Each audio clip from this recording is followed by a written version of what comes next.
The green light's on, your mic is on, so on the front. There you go. You're on. Where it says push, there you go. There you go. Yeah, just hold it until it turns Ready? green. Ready? Good afternoon, everyone.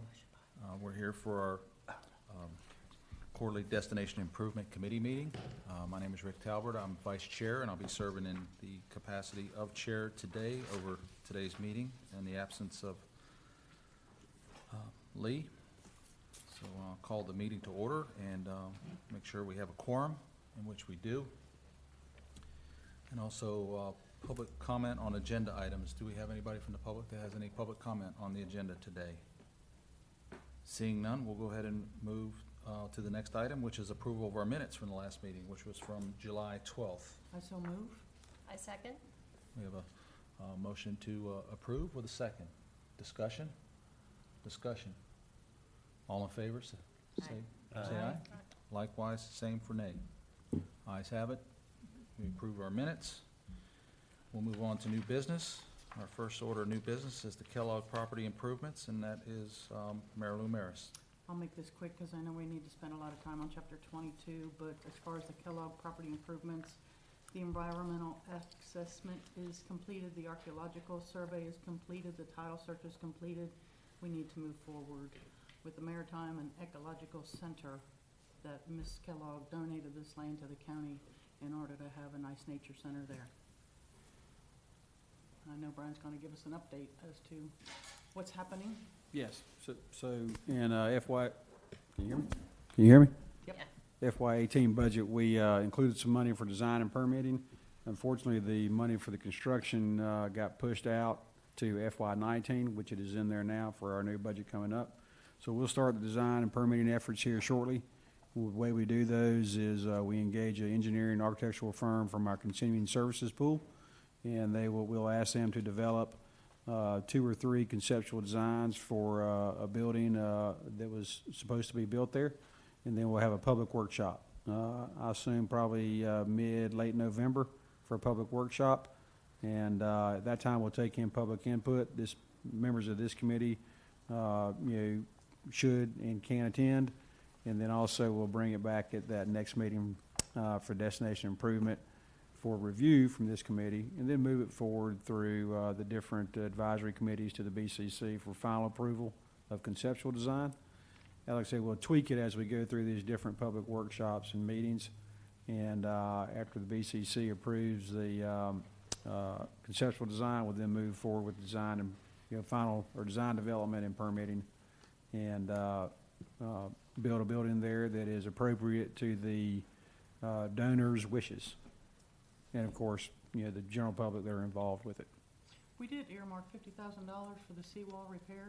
We did. That is actually under design and permit right now. Okay. We're seeking a U.S. Army Corps of Engineers permit because it's on Choctawhatchee Bay. Okay. This is for the seawall repair where the former boathouse used to be. Right.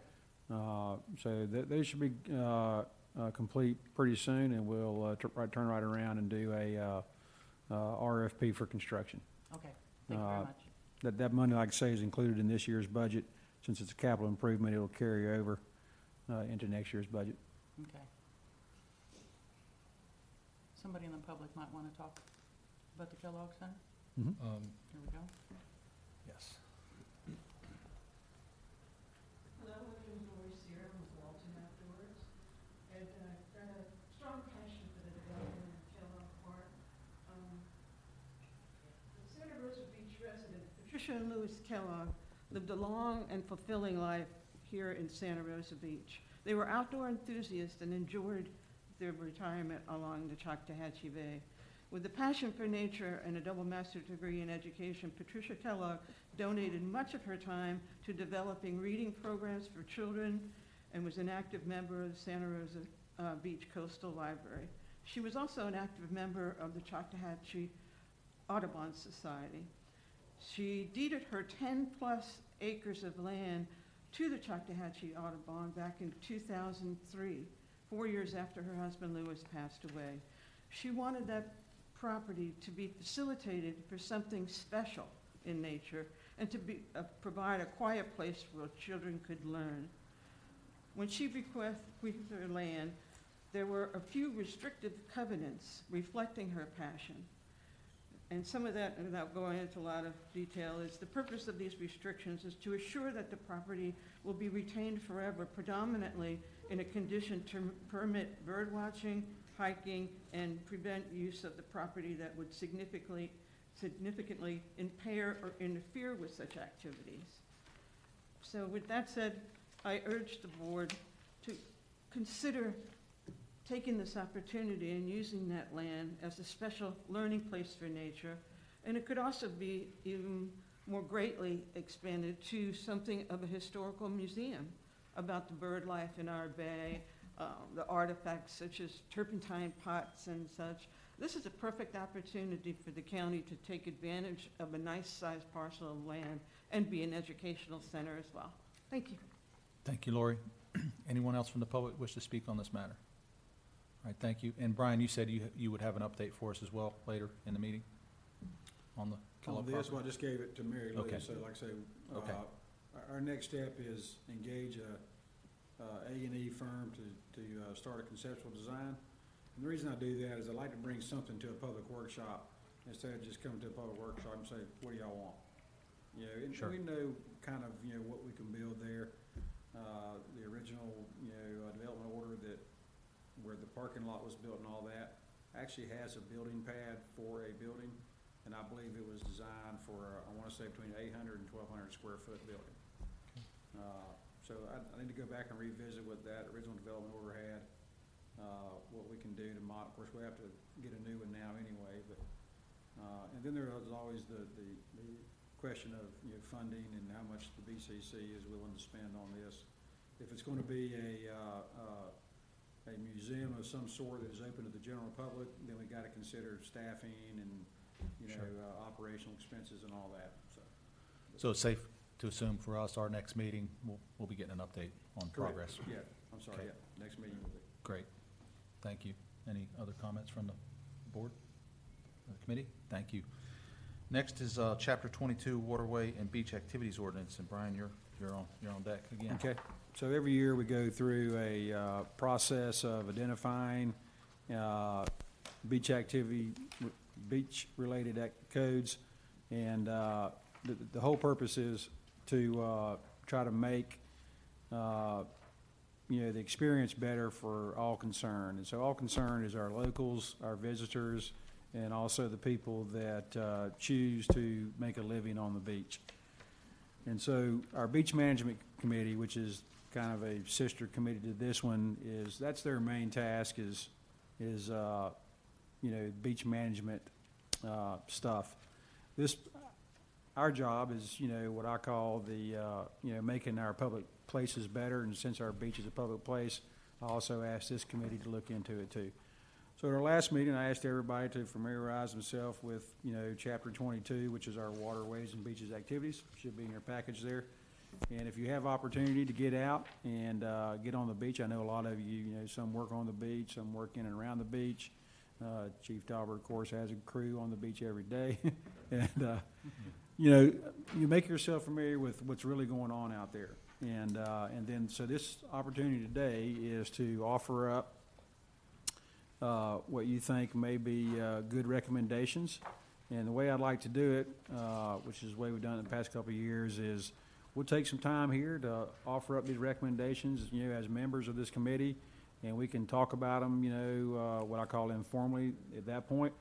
I'll be writing them down, and then we can turn right back around, and then we can vote on them. I'll kind of make them more concise and group them together, because there'll be some people talking about the same thing. And then we can vote on them, and then that vote, you know, it'll either carry forward with an approval vote or a not approved vote. So all the recommendations will move forward to the next advisory committee, which is the TDC, and then from there they will go to the BCC. I think it's important that the next level up understands what the recommendations were and understands what what this committee approved or did not approve. Okay. So following the format, and some of us that have been on the committee before, I think are familiar with that, is it your intention you want us to vote on those matters today? I think, Okay. yeah, Okay. and the reason is because every year we try to get this Right. process done Right. before we try to get it done as quick as we can, so that the people that are in the business on the beach can understand codes that may affect their business plan, and they can make a decision, if they want to continue on or not. And so the other reason is because of the schedule of the successive advisory committees in the BCC. So we have a post-season vendor workshop scheduled for September 20th at 10 a.m. in this room, and we have a public workshop on September 25th at 5 p.m. in this room, and then we have the TDC committee or TDC meeting on October 2nd, and then the BCC meeting on, I think, October 9th or 10th. And so that's the succession. So the two public workshops I talk about will also be an opportunity for people to offer input. And then I'll assemble all this information together along with our data we've collected for the year, and that goes into this annual report that I produced that goes to the TDC. And then they have the same opportunity as to review these recommendations and to vote on them, and whatever status they receive, they move forward to the BCC. Okay. Now, so that's our plan, and if we do that, then, by middle of October, we have a good idea of what will be put in the code, because when the BCC meets on that October 9th or 10th, whatever day it is, at that point, they'll actually set a public hearing for 2 weeks out. So that'll be at the next BCC meeting, because they have to have a public hearing to adopt or revise code. Okay. And the whole purpose is to get it done, and instead of waiting, because in past years, sometimes it's been January or March before it actually gets changed, and that affects the people that do business on the beach. Okay. So, Thanks, Brian. Yep. In the efficiency of time, what I'd like to do is I'll open it up to the committee. If you have comments or recommendations that we want to articulate them in a way that Brian can write those down that we can ultimately vote on, what I'd ask you to do is, as always, try to keep your comments brief, to the point on the topic at hand. And if you would, for I think everybody's benefit, if you're referencing the chapter, give us the page and the section, please, and the number, okay? So we know, we can kind of follow along with you. And I think for Stacy's benefit, she'll know exactly what we're talking about. How about that? Okay, so Great. I'll open it up to the committee if anybody would like to go first. Yes, ma'am. I'll go first. Okay, Thank so I am referencing section 2254G1, which is on page 11 on the packet that you provided. Can you hear me? I can? Yeah. So my one comment, and I won't go into a big, long story about why, but I volunteer, I'm a volunteer turtle walker, so I walk early on the beach and live across the street from the beach and spend a lot of time on the beach first thing in the morning and then periodically during the day. And I would recommend that, I think the leave no trace ordinance has been great thus far, and people have really caught wind, and it seems like, the majority of people are paying attention to it. However, I would recommend that we change the hours, that leaving shall be unlawful for any person to leave an item of personal property on the beach between 1 hour after dusk and 1 hour after sunrise. I'd like to address changing that wording so that it's unlawful to leave your items. You could bring down beach chairs, umbrellas, and you just leave them there all day. You park them there at 6 o'clock in the morning when the turtle walk people are done. There's a fight for beach space, vendor setup.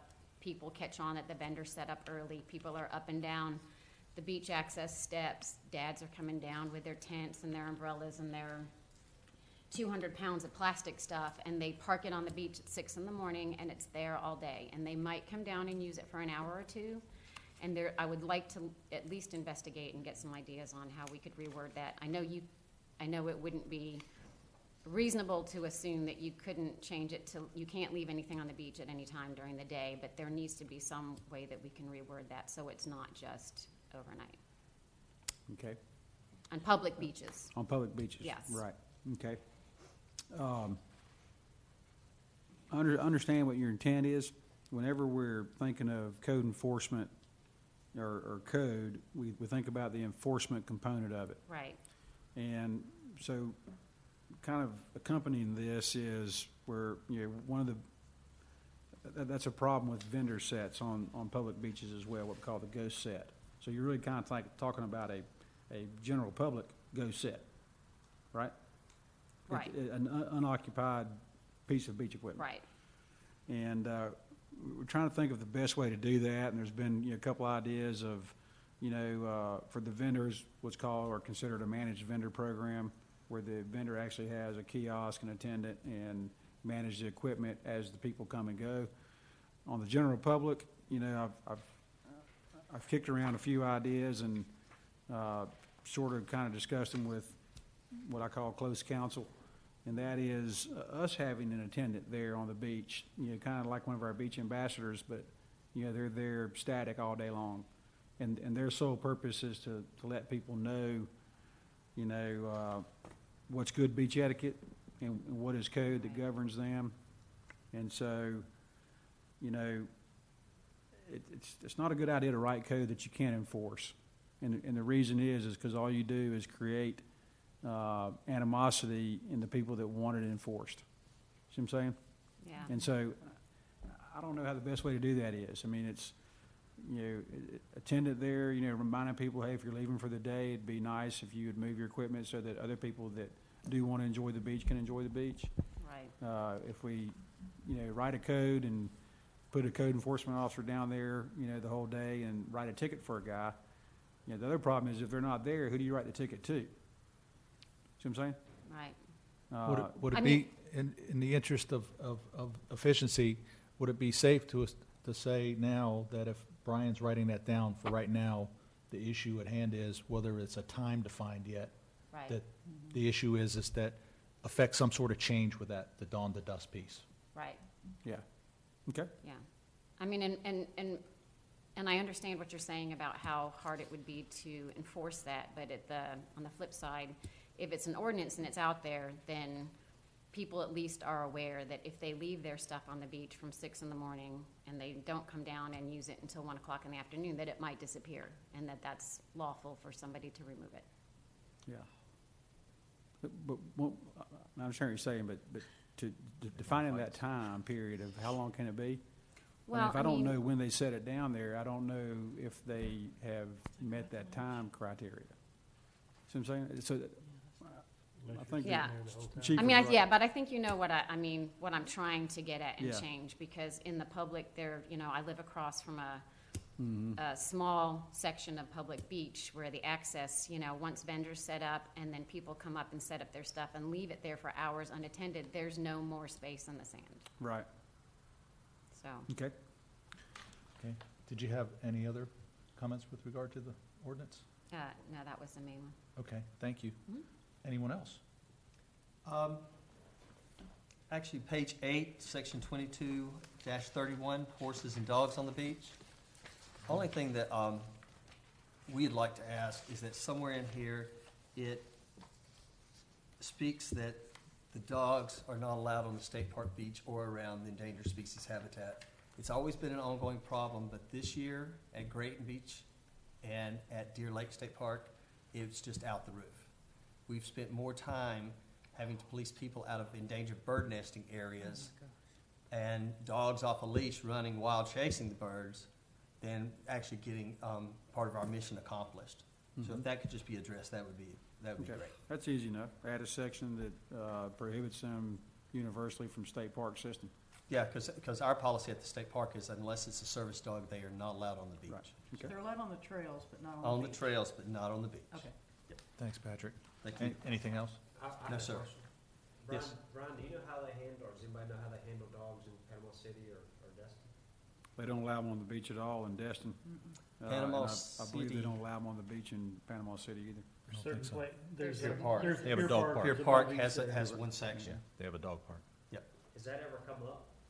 Just banning them completely? There's always, you know, there's two groups about dogs. There's people that want to walk their dogs on the beach and think they ought to be allowed to, and then there's groups that don't want the dogs for various reasons. Some people just don't like dogs because they're aggressive, or they feel they're aggressive. Some of them don't like them because of the wildlife. And then, of course, they also don't like them because of the animal waste issue. Even though people are supposed to pick it up, you know, that doesn't always happen. So, so there is two groups, and whenever it does come up, you know, both groups come out and are very vocal. This one is easy to understand. They already have a state prohibition. It'd be easy to add to our code since their beaches, Got it. you know, state parks are contained within Walton County. That'd be easy to add to the code. And then it would give a easy enforcement. Once again, going back to codes, you got to think of their enforcement capability. Very easy. If we catch a dog on the park, it's prohibited. Here's your ticket. How much enforcement is actually done of this? Well, so the state park, you know, they ask us to enforce, you know, a few codes with on their properties, and so we do, because we do traverse their property with our code enforcement people. So we enforce dogs, glass, vendors, just like we would on regular public beaches or the rest of the beaches in Walton County. I meant primarily for public beaches, just, I see, you know, it's hard to tell whether a dog is permitted or not. So, And- yeah, so our approach to that is a proactive enforcement approach. We actually stop and check, you know, permits. We have access to the database of the of people that issue the permits, and so we can tell. We have a few techniques also that we can quickly ascertain if the people, because believe it or not, some people bring their dogs down here, and the rental properties have dog tags hanging in them. And so, you know, one techniques we use is, you know, hey, what's your dog's name? And we can quickly, you know, realize if people are abusing it. And so right now, our enforcement action, I think we had a little over 900 dog contacts for FY 2017, and about half the time they were compliant. So there's a couple ways they can be non-compliant: out of time, no permit, off the leash, and not picking up waste. I'd have to go back and see which, you know, what the proportions of those were, but primarily not in the right time and not having a permit. The ones that were non-compliant, are they fined? Are they just Well, asked to leave? depends. So if it's our first encounter with them, we have to give them opportunity to cure, to correct the problem. So we notify them of the violation, give them opportunity to cure. We get their information, goes in our database. If we encounter them again, say it's a 7-day visitor, if we encounter them again later that week, they'll get a citation. If we encounter them a second time, the citation goes from $100 to $200 and then on up to $500 on $100 increments. If it's a local, a lot of times we've already encountered them. If they're a person that is, you know, non-compliant, locals that they should know, and they do know the dog laws, because when you get a permit, you have to agree that you understand the dog code.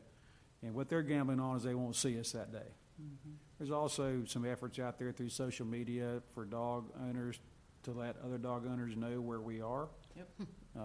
And so it's a, you know, once again, if everybody obeyed the code, it probably has a much longer, you know, longevity of standing. But if it continues to get abused, you know, there could be a time when the people that don't want dogs prevail.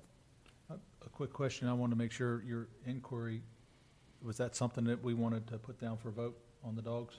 Because, you know, my comment on that is it's more of a question. I think it's a great observation, and I think Brian's probably educated everyone here on some of the things that they're dealing with, on the ways, the loopholes and everything else out there. That is the character and culture of our beaches, whether you live here or you're a visitor, whether you decide when no one's looking to take your dog off a leash. And some of these folks are pretty prominently against unleashed or untagged dogs, but they have pictures all over their Facebook pages of their dogs unleashed in the water. So, Yeah. but in any event, my question to you is the legality of, what is the legality of if you didn't warn them? And I don't want to pick any one particular state, but I'll just grab one, Indiana. If you didn't do The what? one warning really has no effect to the person in Indiana, and the Yeah. person that's renting the property, that's hanging it on the refrigerator, says, go ahead and use it. My opinion on that, and it's just one person's opinion on this committee, that you hit them with a $150, $200 fine, I think the renter would be motivated, because they want to rent their property again, that they'll take those tags off that refrigerator, because that person's going to be pretty upset about getting nailed with that fine. Not a warning, because they'll Yeah. probably never be back, or the slim chance. Yeah, you're right. Just- Yeah, I was, just for general knowledge, but I would definitely support more teeth to the enforcement and warning or not, or, you Yeah. know, if they're out of. So- That makes We sense. put, there's signs up that let you know, if they're renting a dog-friendly property, they should be allowed, you know, they should be, That word would get out they pretty should fast. be known, but What? It's $100 off the leash, $100 Yeah. without a permit. So I think that would be fairly easy. So there's already a verbiage in there that's non-transferable, but there's no recourse against the transferability, Right. if you did it. And so I think that'd be fairly easy to put in there that non-transferable, non-compliance with this section of the code could mean possible revocation of your permit.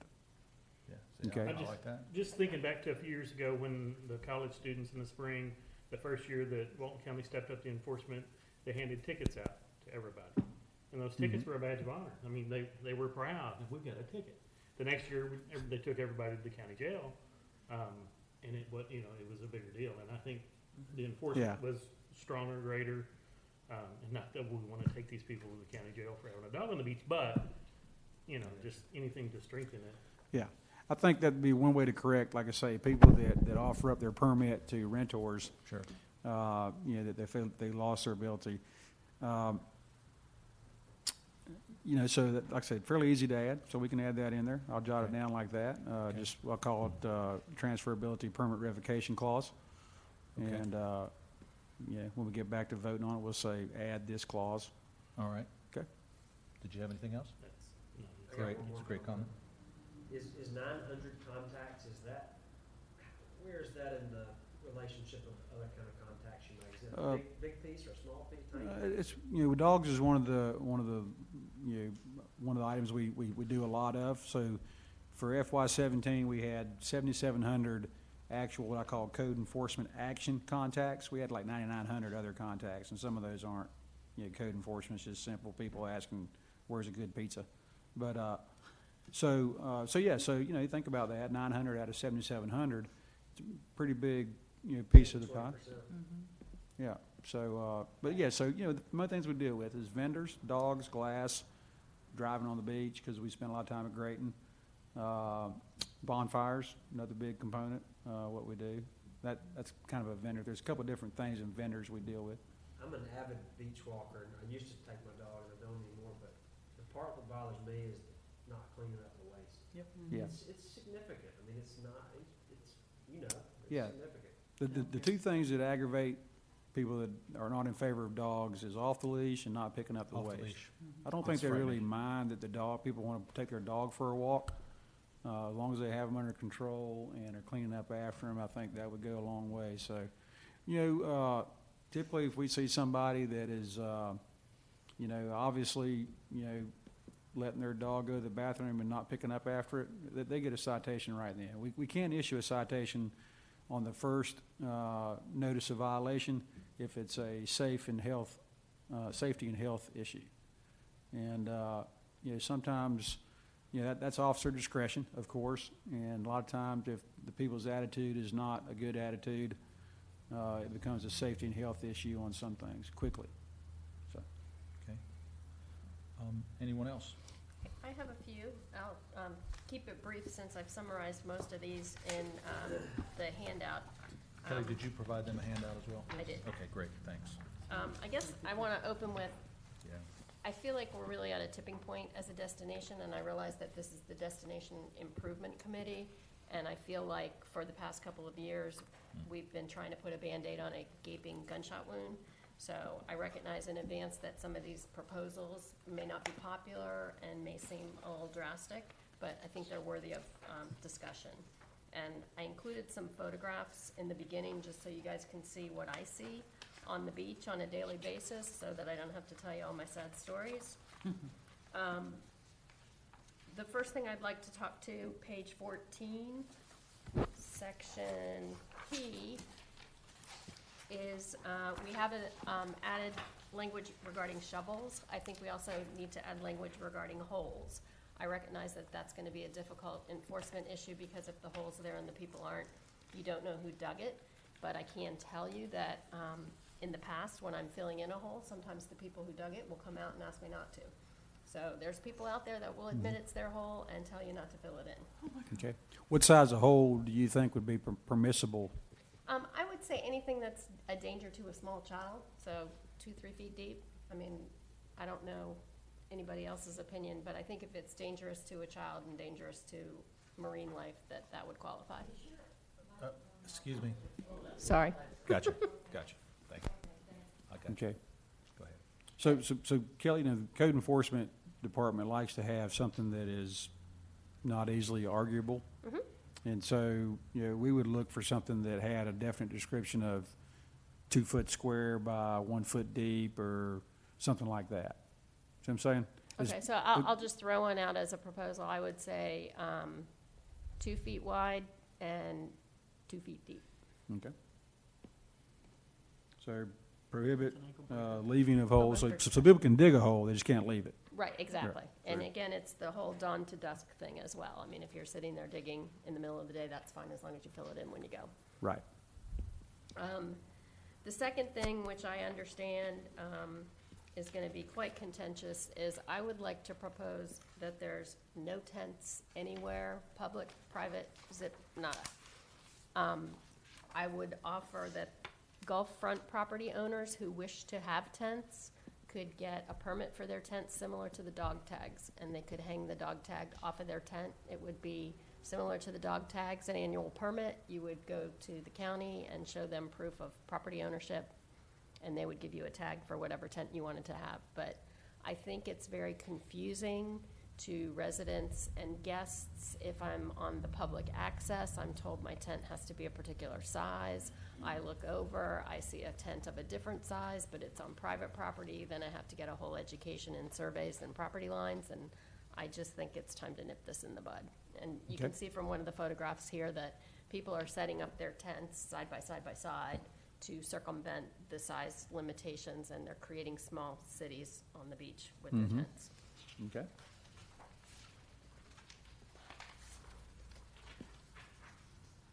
I will be interested to get your feedback on the next one. I think having the distinction between private and public property when it comes to having the vendors set up 15 feet from the water line is also very confusing, and I think it creates a safety issue for both the sheriff and the fire department that needs to traverse the beach. And I don't pretend to have any insight, but you can see the four-wheelers, and they've got the life floats on them or whatever they're called. So however much space it takes for that to traverse the beach, I think it should be on both private and property. There should be access so that anybody who needs to get where they need to get for health Okay. and safety reasons can get there. Okay, so 15 feet from the water's edge, be universal down the beach. Correct. Okay. Do you have any thoughts on that? Well, yeah, we have a vested interest in our beaches. And our mission is to keep everyone safe. Unfortunately for us, the same things happen for what's happened to many of us, is now we're asking our lifeguards to be arbiters on what's public and what's private. We're also being asked now, and I feel it's rather unfair, and I'm speaking as your fire chief, that we have folks that we don't know if they're the property owner. They tell us they're speaking on behalf of a property owner or a homeowners association, leveraging their point of view on public-private and using us to make their point, meaning we'd like for you to take that four-wheeler down, and we want you driving on that wet sand and that water. Now, I would propose to you this. That is not an all-terrain vehicle. That is a life safety vehicle. That is an emergency vehicle that has thousands of dollars worth of medical equipment on it, a highly trained lifeguard, and it's called a Bullet. Thank you. And that's, but I just wanted you to know that. But it's called a Bullet. And those four-wheelers, which have a lifespan, that our TDC, we're blessed to have them pay for our beach safety and education and lifeguard program. Our lifespan on those emergency response vehicles are about 2 years. We undercoat them, rinse them off every day, everything.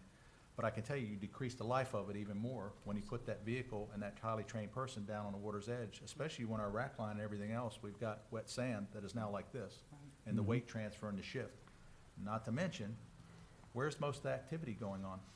How many times have you walked on the beach and had a 8-year-old or even adult come out of the water rubbing their eyes, and what do? They run into you. So now we have the added piece of the spatial awareness of trying to get from point A to point B to A, change a flag, or make a public assist, or rescue. We have lights and sirens on them. But you have that to contend with now. So, my position is I support what you're saying. I don't know if I have a distinct, it's getting problematic for us because we have always tried to be respectful of shorebirds. We send our folks through training in conjunction with the Park Service. We try to be respectful of trying to not drive near the dunes in the smack middle of the beach. That's people's property, we get it, but it's making a footprint on there. We have to get from point A to point B, and it's an operational advantage to us to have those folks on those vehicles to go from point A to point B. So I support what you're saying. I mean, the 15 feet would be a help. You know, I look at other places where you see most of the activity where chairs and umbrellas and everything else are, there's room in the front, and that would be helpful, because it's getting harder and harder for us. I mean, there's some standards for us with our lifeguard towers for us to be able to see and observe within X amount of meters, one on both directions. It's getting harder and harder for us with umbrellas and tents. You know, and we're feeling the feedback from that. Well, you should have saw, well, we can't see. We're trying our best to see. We've dug up sand and made, you know, you'll see the mounds where we put our towers so we can come off of that, but it puts us a little bit higher to give us a better visual advantage, but it's getting harder. Mhm. So I support what you're saying. I know that's Yeah. a long response, but I apologize.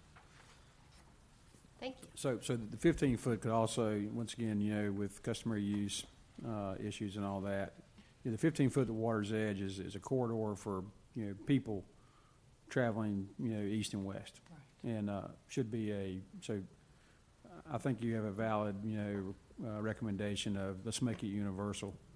And then Chief, you know, has another corridor he needs, and that's somewhere else on the beach, you know. Maybe not the toe of the dune, but that seems the most logical place, because it makes a good demarcation point, you know. Yeah, I'm not, you know, we're trying to think our way through that too, because we Yeah. made some changes to this activities ordinance where we now have that buffer on both sides of us, which is, you know, that's a whole other topic. That's not honored in every place. Mhm. But we have that, now we have that space behind us Right. that we can move in and out, which that would lend itself, that might be the best course of action for us to take that response vehicle, because it's usually stationed behind that tower, to go out that way. And Yeah. you know, we're doing everything we can to try to reduce our footprint on what people are asserting is theirs, and what's not theirs, and making 3-point turns and everything else to try to just reduce that footprint. But we're concerned about wildlife, we're concerned about turtle nest. There's a lot of things out there, Yeah. a lot of things to worry about, A lot of so. people want different things. Right. Okay. Kelly? Next, and one of these photographs kind of illustrates this, if I can remember which one it is. Photograph number 3 shows a neighborhood, and it's certainly not the only neighborhood doing this, but basically, instead of roping off their beach, they are creating a perimeter with vendor chairs and umbrellas. I would like to include that. Possible for We're on us. page 1532. Include that in obstructions that are prohibited. Okay. Page 24. I would like to propose that you cannot store anything at the toe of the dune, with the exception of the vendor boxes that are used to store things in the evening. I've attached several photographs of both private property where this is a problem. It interferes with turtle nests. It looks terrible. People are leaving inflatables out there, which could blow who knows where at night when they're not around. So again, I feel like storing beach equipment, both vendors and private property owners, in the toe of the dune is inappropriate. So it should be prohibited unless it's in a box. Yeah, I mean, the boxes are secured and things aren't gonna blow out of them, Okay. and then, we've already talked about this a little bit. I think Brian referred to it as managed vending, but I would propose that at the public beach accesses, vendors be required to have a customer present in order to set up a chair. First come, first serve.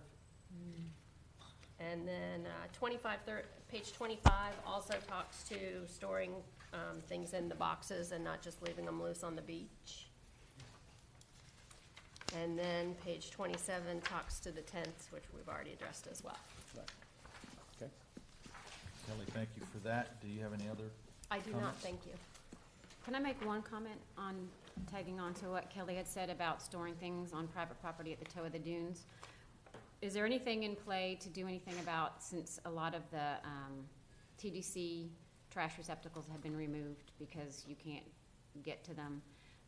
People are coming up with their own ways and devising their own little, they got a little garbage can that's sitting on top of the sand that might have a bungee cord around, you know, the bottom of the walkover. Is there anything that we can do to address, You know. include that in My hope is that we clear up, you know, our ability to collect garbage, and we're allowed to get to all areas of the beach. I think we can do that. We've gotten fairly close, working with the legal representation of the people that still remain as cease and desist demanders of not traversing their beach. Their main issue was we were going to use garbage collection as a customary use argument. And, you know, customary use isn't decided by what we do today. It's decided by what's been done over the last 100 years. So I think that Sydney with our legal department is getting close. But Because some of these things that I've seen people that have, Yeah. they've come up with their own thing. I mean, all you need is the water to come up to the bottom of their walkover and that thing's washed out right, and now right. floating around in the Gulf. You know, there certainly can be a county code that could be written for that. You know, we don't have a code for garbage receptacles at the road. Right. We just have that you can't leave garbage, you know, that creates a safety and health issue. And so, you know, and then once again, how tight do we write the code so that we can effectively enforce it? You know, is it down to the container size and composition and location? And so I understand what you're saying. I think the way that we'll solve that is if their garbage becomes a safety and health nuisance, we then have a code that does address that. Okay. And we can, you know, address it that way. Unfortunately, that's a property-based code, and it takes a little bit longer sometimes than how we enforce other codes on the beach. But yeah, the county commission has asked us to keep tabs on the garbage on the beach that's we're not collecting, and take appropriate action if required. So. Okay. Okay, thank you. Anyone else have comments? Mary Lou? My first one's on page 4. It's mostly just housekeeping. Surfboard means fiberglass, yada yada. Then it gets down to this definition shall include wind surfboards. I would add comma, take out and, add sailboards, comma, and paddleboards. Because it goes on to say this definition shall not include rubber rafts, floats, belly boards, boogie boards, but does include stand-up paddleboards. I think it should be added to the sailboards and wind surfboards. Okay, so under definition, to add the term paddleboard. Yes, sir. Okay. That seems to make sense, because below that, surfing means the riding of or Right. paddling of a surfboard, yeah. I agree. Next on page 7, the very last sentence, but not limited to, this is talking about nothing in this chapter can be construed to authorize or approve the speed of vessel or sailcraft. But not limited to, the last paragraph, the presence of water skiers, I would put comma, paddlers, bathers, fishermen, natural hazards, or other watercraft. I live on the bay. I can't tell you how many people try to wipe out paddleboarders on their boat. It's incredible. So I think we need to add that there. What section was that? 22, I'm sorry. 22-3? Yeah, 12. 2212, page 7. Speed, Okay, vessel speed not to exceed reasonable speed. okay. And then the next page, it talks about application 2253. This chapter shall govern conduct on the beach and water bodies south of Highway 20. One more section, please, again? 22 Sorry. what? Next page, 2253. Oh, that's not the next page. Yeah, when you said That's- next page, that's I a was lot like, of oh, wait a pages. second. Yeah. Sorry about that. Let me, This chapter shall govern conduct on the beach and water bodies south of Highway 20. 9, Stacy. Okay? So we have a brand-new Bay Grove Park that's right down the street from my house. I can tell you somebody has professional fireworks there for the past 15 years. But on the next page, number 10, says that the fireworks displays south of the bay shall require a permit. I think if somebody's shooting off professional fireworks at the Choctaw Beach and also here at the Bay Grove, shouldn't they have a license as well? They should, but Supposed to. I believe that all fireworks in the Right. state of Florida are governed under a Florida statute, But correct? it only Correct. says that the fireworks display south of the bay needs to have a permit and a license, so anybody can have illegal fireworks north of the bay. That's what that's telling me. Okay, so what would you like to do is make the two, I think any fireworks display with illegal fireworks, the person should have a license through Chief Frick. okay. Well- So I'm saying is you want to change the verbiage from south of the bay to south of Highway 20? Sure. So that they match? Yes. Okay. Yeah, and for clarification, if it's a professional fireworks display, they are required by law, and local ordinance, they have to have a approval and a permit from our fire marshal, who Sammy works for us. Right. So he has to come out and inspect that and look at and a professional shooter, as they call them, they're licensed. So most of our professional shots that are done at our resorts and everything, they produce this stuff very quickly. They have all the certifications, the safety parameters, all of that in place.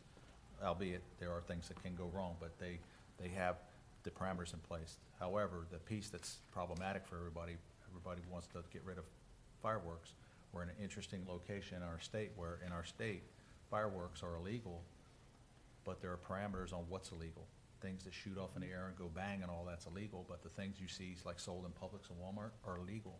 You know, sparklers, fizzlers, those types of things.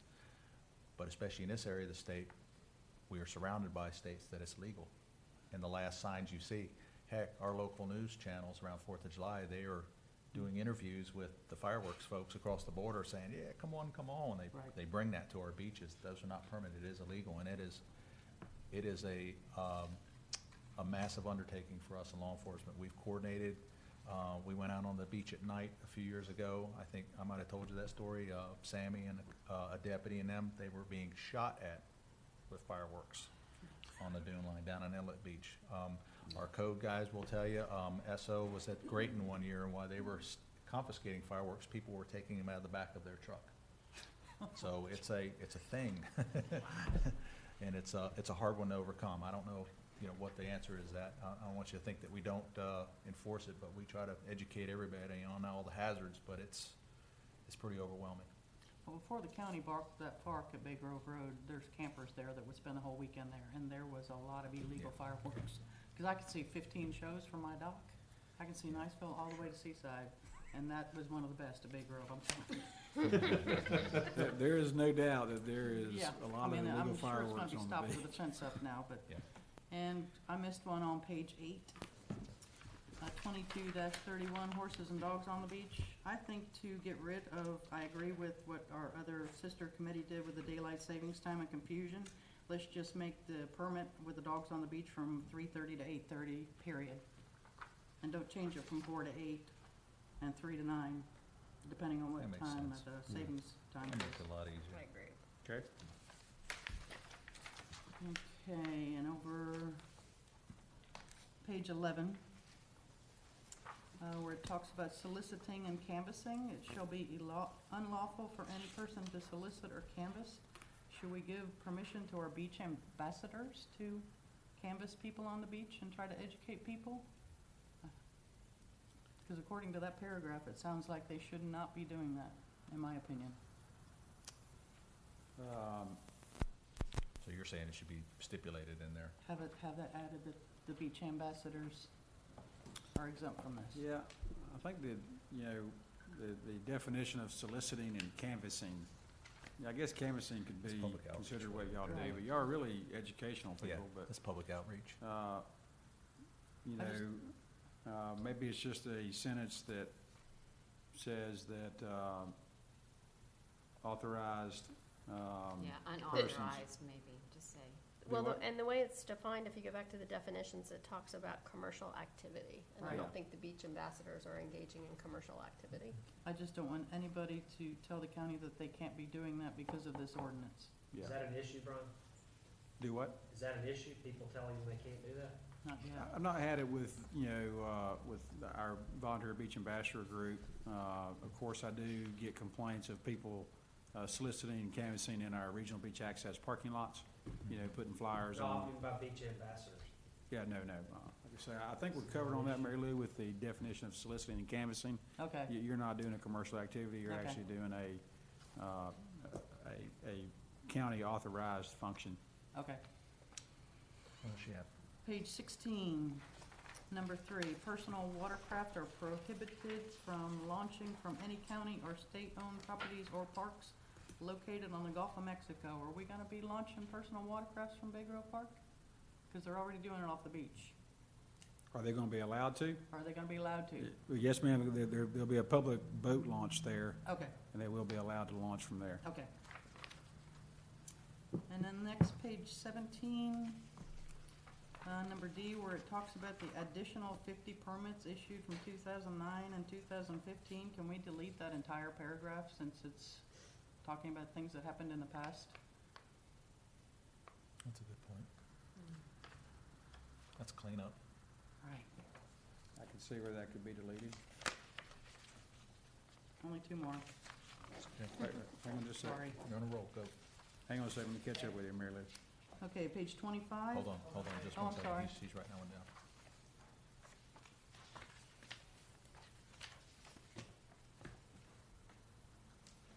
Okay. Page 25, number 6, where it talks about how far apart to put the boxes. I think the turtles have a hard time doing a 92-point turnaround, so can we make the vendor boxes, instead of 10 feet apart, be 20 feet apart? Okay.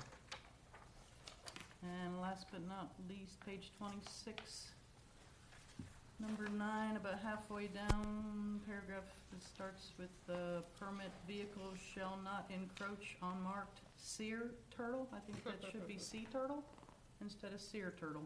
Good catch. I'm sorry, which paragraph was that? 9, outside the sea turtle nesting period, the next paragraph. Middle of the vehicles paragraph. Yeah. shall not encroach on marked seer turtle nest. I've never heard of that. It's a good catch. If we're doing typos, page 3, Typos can be cleaned up without Yeah. a ordinance revision. okay, page 3, at the bottom where it says sea turtle nesting season, the first sentence is accurate, and then all the rest of that paragraph is duplicated on the next page, so you might Oh, wanna it's just gonna delete call it that. that print. Good Which catch. page? 3?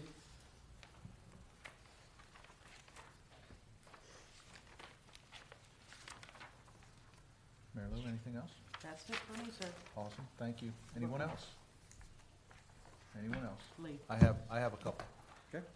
I feel a little out of place, I only have one. I'm so appreciative that we were able to get, that the fire district can take people off the beach if there's lightning and all that. It took us 2 years to do Yes, that. how I still feel Yes. pretty proud of that.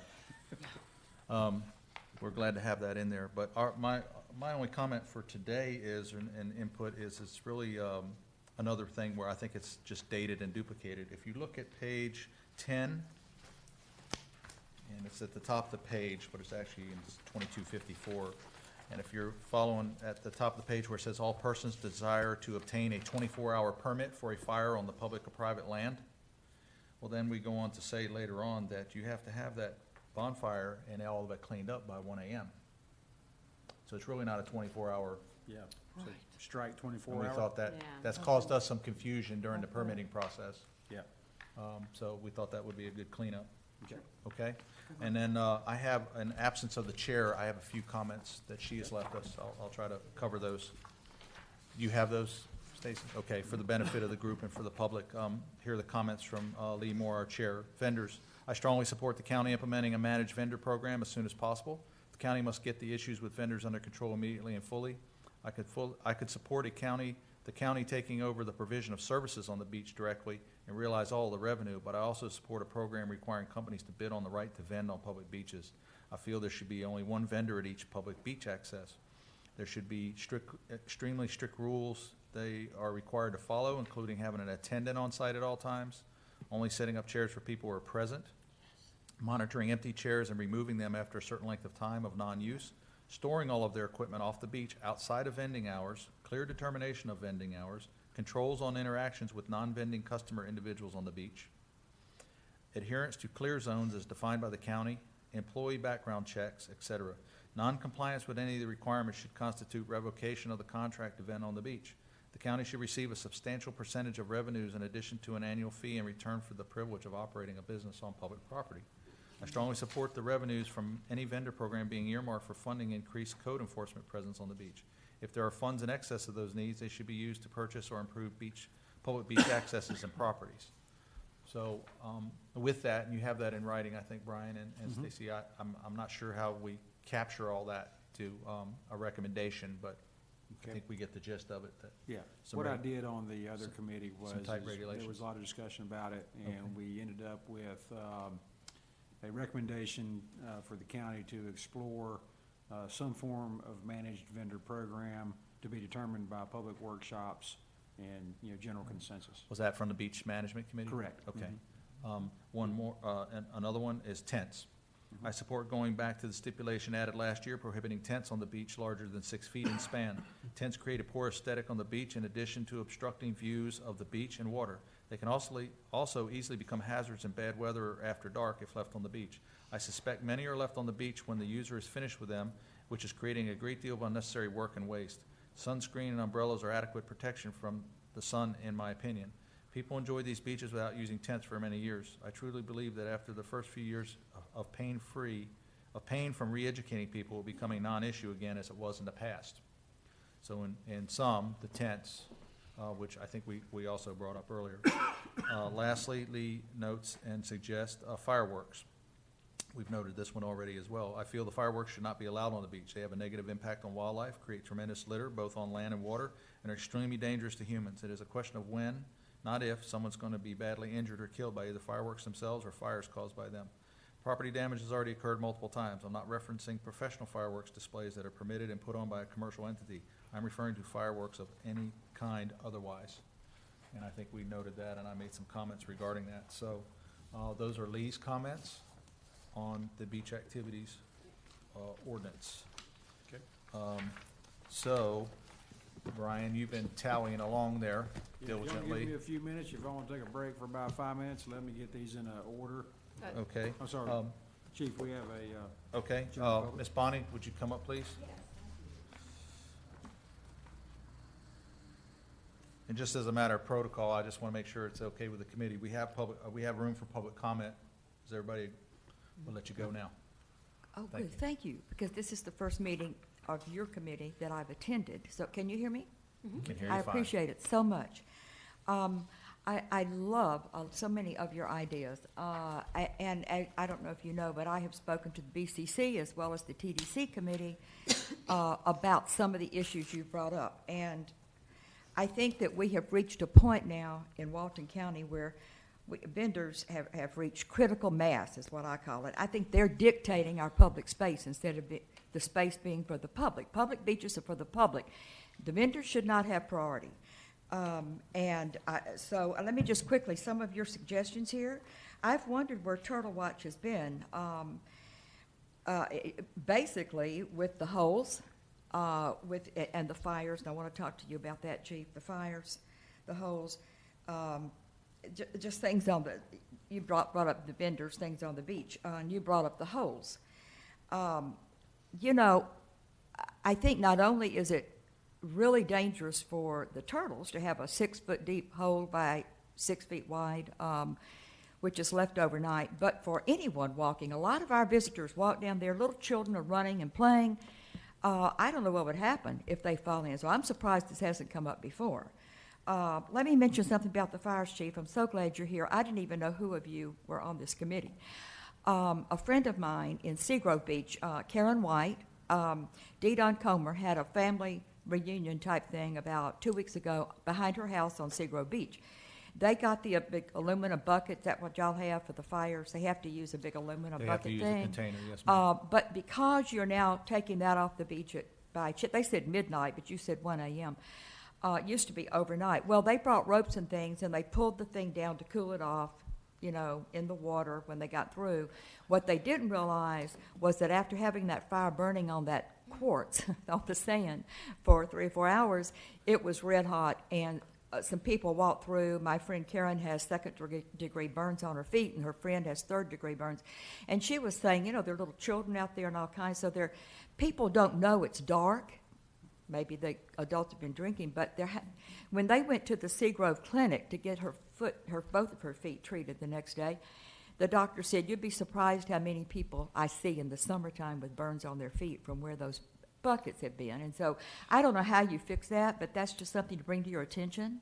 I appreciate it. We actually cover that in a brochure that's given to folks that are given the permit for bonfires. We try to do some proactive public safety announcements about it as well, but you're right, people. It's dark out there, and They didn't think Just- about they it. don't They think just about walked it. back. They were walking back from the water right through where that bucket That had been. sand is And two hot. people have very severe burns on I'll their make a feet. note of it, make sure as we Okay. go into, throughout the rest of this season and into the next, we'll try to make more emphasis on it as well, just to remind everybody. Could I make a suggestion as somebody who's done a beach fire or two?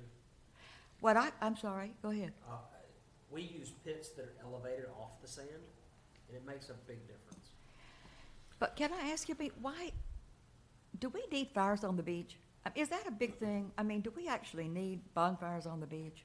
That's a great question. I Mr. mean, I Clifton. would like to see them banned. I'm Um, sorry. It's We been have- like Permits do you issue in a year? a lot. You have a Thousands. lot of bonfires? Thousands. It's experience. Who's responsible? If, for instance, these burns, is it the vendor who is responsible?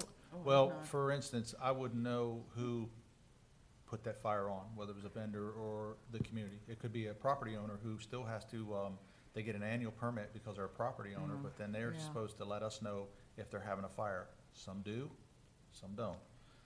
The average, person here on vacation, they can come to the fire district and get a bonfire permit. We give them some educational instructions on what they can do, elevated. We tell them about enclosed containers, what they can burn, what they can't, when it has to be gone.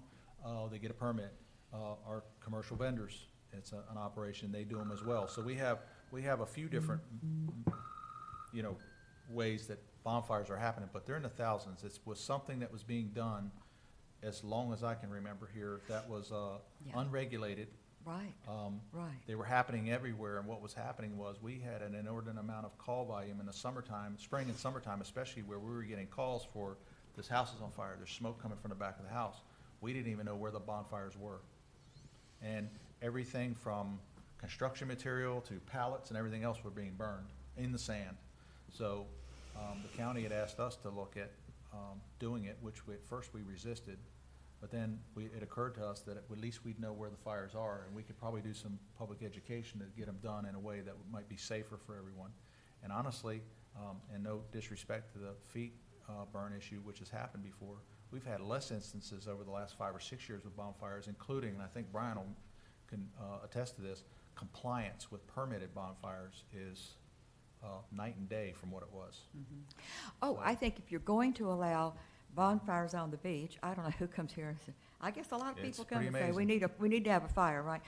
Okay, but if you're going to July. allow it, I think it should be heavily regulated, heavily regulated. Yes, Your ma'am. idea of raising it maybe is the solution. I don't know. I'm just presenting this. I appreciate So it. I absolutely support no tents. It is ridiculous. We have a limit on the size, and they're putting 3 in a row, and that just eliminates ma'am. the whole regulation. So that, the vendors a certain distance from the water would be great, because even though they're only supposed to use 50% of the public beach, they're lining the waterfront so that you and I can't go down as residents we can't sit there. So, let me see what else. So overall, I'm going to conclude in just a moment, but let me see if there's something else. Garbage. Oh, is there a way to require these private property owners to have a garbage container if they want to allow the TDC to pick it up? I'll defer that to Brian. Yeah. He'll probably answer that for you. Okay. So there is a code section under 22, chapter 22, that refers to littering. Typically, littering is the act of discarding waste on public property. And so it's going to be hard to make that connection between not having a garbage can and littering. There are other sections of the code that aren't in chapter 22 that address, waste, debris on a person's property. And so we could,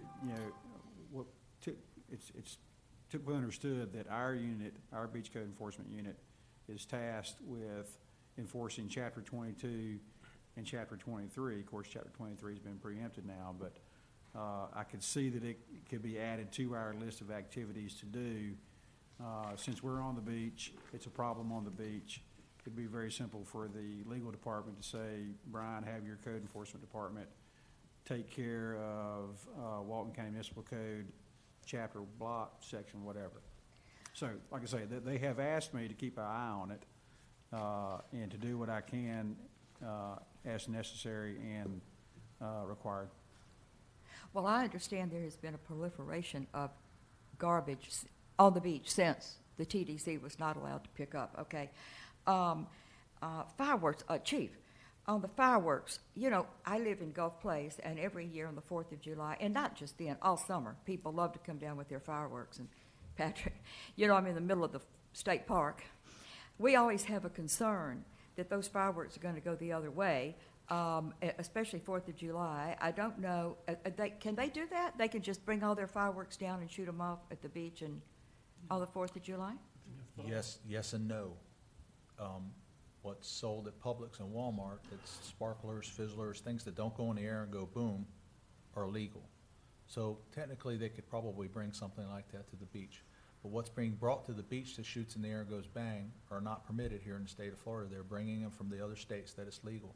And like I said, I'll use a term that can be used on the beach. Law enforcement and fire both, we work very closely and very hard on this issue for every year, but it's like a tsunami. It's just so many people out there, the volume of people and the fireworks, it's hard to abate it all. When you're correcting that behavior of one area, like I said, you've got 3 other areas that you're just going from one place to the other. It's just been overwhelming. And I can tell you, that every year we have a storage facility or storage box on our property on 393 where our headquarters are. And law enforcement, code enforcement, all of us know that you can confiscate those illegal fireworks, and we store them there until they can be disposed of. And it doesn't go empty during the holidays. It gets filled up pretty good. You and know, it still is an issue. I know we don't want to kill all the fun for people, but, you know, my friend was so funny. She said, we need to dig a foxhole. This is like downtown Baghdad. It was like incoming rockets, you know, and my concern is the fires that these could cause if they go the other way. And let me ask you, those lanterns now that everyone's bringing, we were down there the other night, and this was just a typical night. We were down at Grayton Beach, and there were people who have, you know, all those lanterns now that they're doing with the, you know what I'm talking about? They're letting them go, and they're going. They're illegal. Huh? They're illegal. Well, they're doing it, and my concern is they go the other way. They're going out over the water now, and we have a concern with sea life with these things. Absolutely. I'm very concerned about, they must have put off 10 of those things while I was standing there. If there was, if no one called, We don't know we can do enforcement, it. We code don't know. enforcement, I don't know what's illegal, so I don't know It's who to illegal. call. Yeah. That's illegal. Chinese lanterns That's are illegal. illegal. 000. Do we advertise all these illegal things? That's just a question. Okay. Yes, a So, lot. bottom line, Everywhere. A lot. a lot. Yes, And ma'am. I think every visitor has to. This year, the 4th of July, I lived there 30 years. Code enforcement shut them down this year. It was nothing compared to the years before. Good. I hate to say that because I want people to enjoy it, but it's become. The pushback's It's gotten incredible. overwhelming. I mean, It's what gotten we're overwhelming. faced with out there, the pushback's incredible, even with the Chinese lanterns. What do you mean? What do you mean by pushback? What do you mean a Chinese lantern? I mean, how bad could that flame be? And we ask them, can you guarantee where it's gonna land? Well, Tell us- just the other if you wanna- night. If you want me to permit that, can you Yeah. tell me, can you tell me what you'd like for me to put on the permit when it goes out and where? Right. Because you don't know. But they actually Pushback ask you. just mean anger. Yes. Yeah, yeah. My polite way of saying, they give us the business. Yeah. They're Okay. disrespectful. Okay. They're- I mean, we sit there at nasty. the park and we get a lot of questions about the fireworks. Why can't we Yeah, it's have crazy. them here and the lanterns and everything?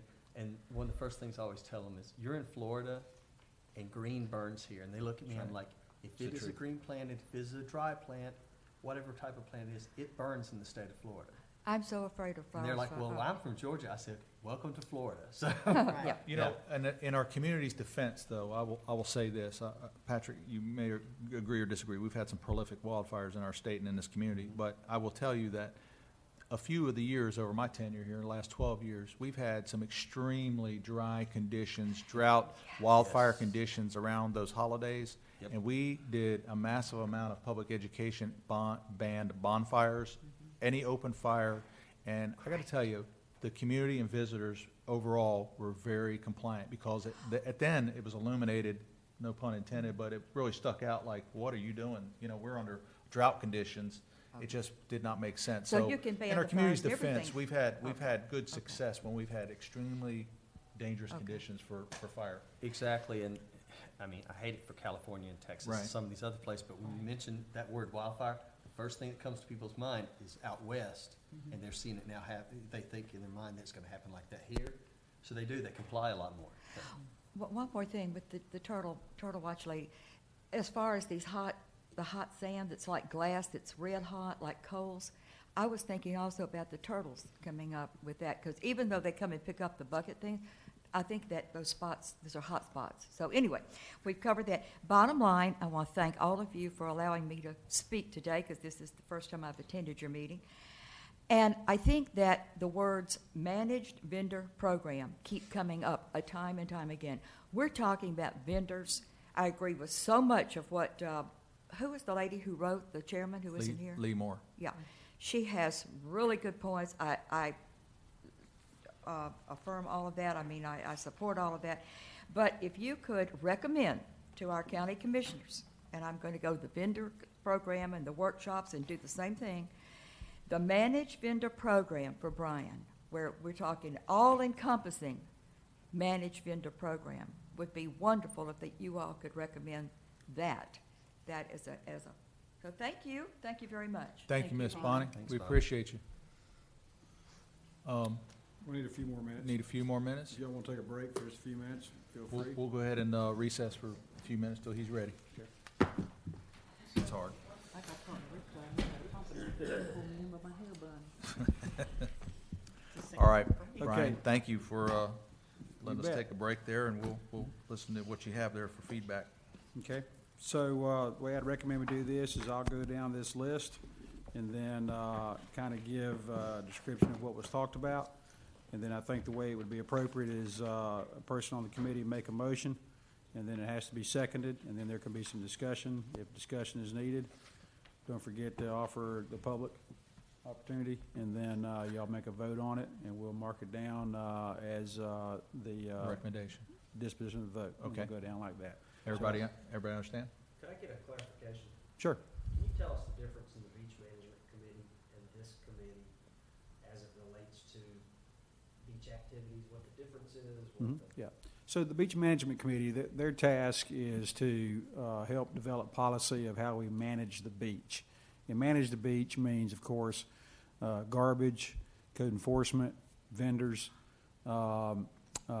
storm preparation, and post-storm repair, stuff like that. Destination Improvement Committee is, they're tasked with helping improve public spaces, okay? And so I put it in context of help us to improve our beach access points, you know, the design of parks, the components of the park, the boardwalks, components of the boardwalk, the connecting public spaces in the road right-of-way, our multi-use path, and stuff like that.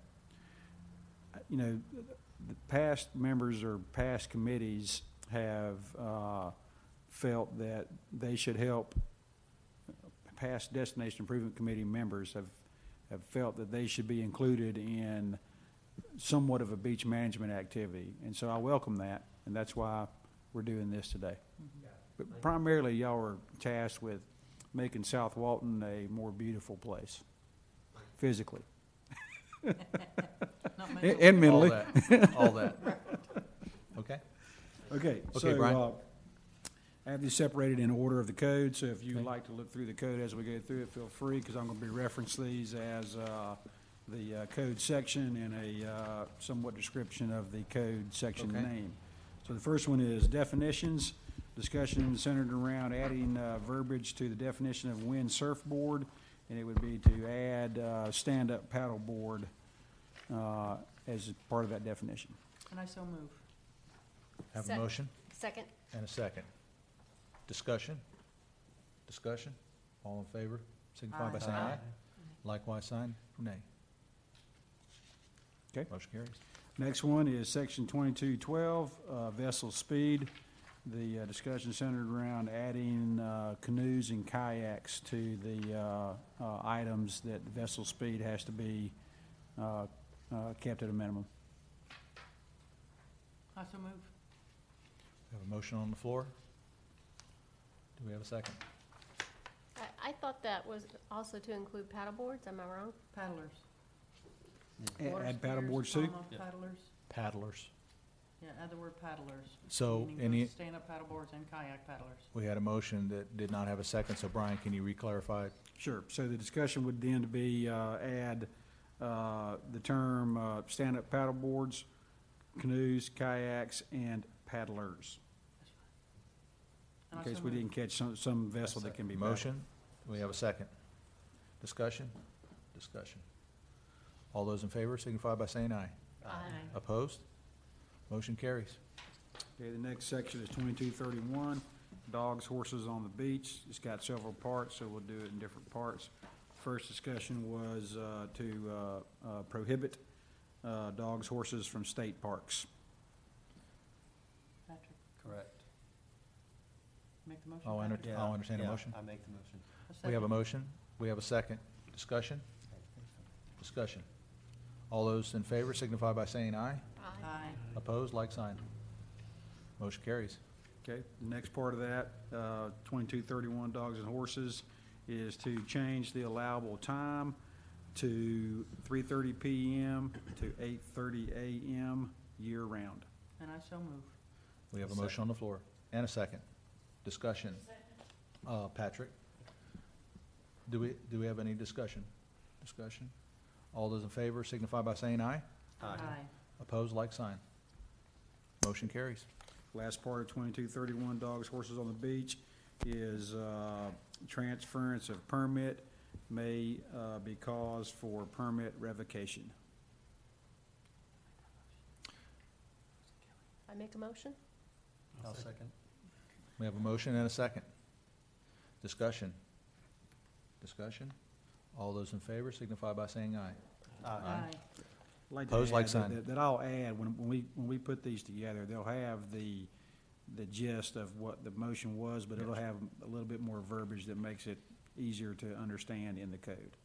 Can I bring Uh, up something that's kind of similar to that, is the people that have vacation homes, they have Jeeps with the permits, and they let their renters use the Jeeps with a permit. That's already in the code, they're not allowed to do that. Okay, thank you. And we I just actually, wanna make sure, 'cause that's rampant. yeah, we've had a lot of that this year, as well as the handicap permits. Right, Oh, my gosh. okay. Yeah, there's a lot of verbiage in the Shameless. code that That is, that's prohibits shameful. that. It still gets Disgusting. exploited and abused, and our guys do a pretty good job of keeping it in check. Okay. Thanks for that. Thanks, All right. Brian. Okay, next section is 2254, and this deals with conduct on the beach. Generally, 2254 is associated with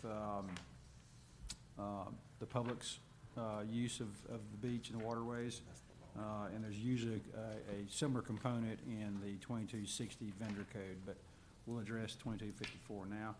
And so, the first one is 2254B, which is fires, and it is to strike the 24-hour verbiage in there to more reflect how other language dictates or regulates bonfires.